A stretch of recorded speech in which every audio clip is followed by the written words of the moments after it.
kamatis. Nandito kami ngayon sa RD ni Tita. Yan si Nini Ortel. Tapos mag-harvest na kami ng kamatis. O, diba?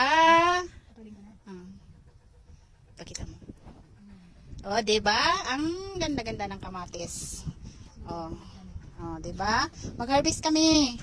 Pag may itinanim, o, diba? Tapos, it's time to harvest the...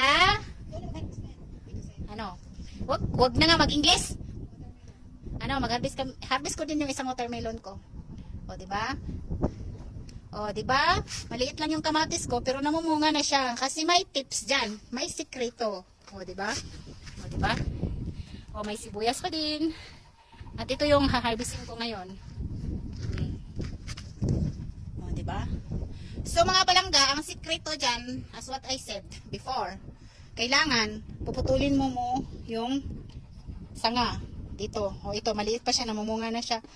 Para, isang puno, parang 20 pieces ata yung bunga niya hanggang sa dulo. O, di ba? Yun lang maiiwan. So, yan ang sikreto kung paano na magkabunga yung kamatis mo ay tinanim mo na marami. So, lumalaki na din yung kalabasa ko. Hanggang doon, tatlo-tatlo lang yan siya, bawat puno. 3 puno ng kalabasa, bawat isang circle.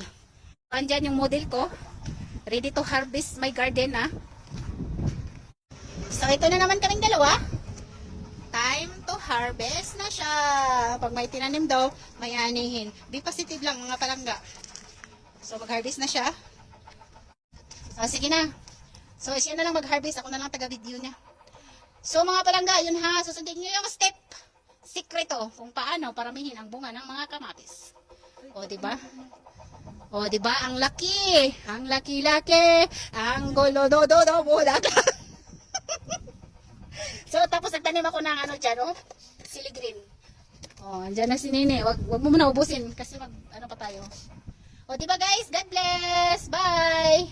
Be positive. Be strong lang. Kasi kami, swerte kami na naka-employer kami ng mabait. Bye.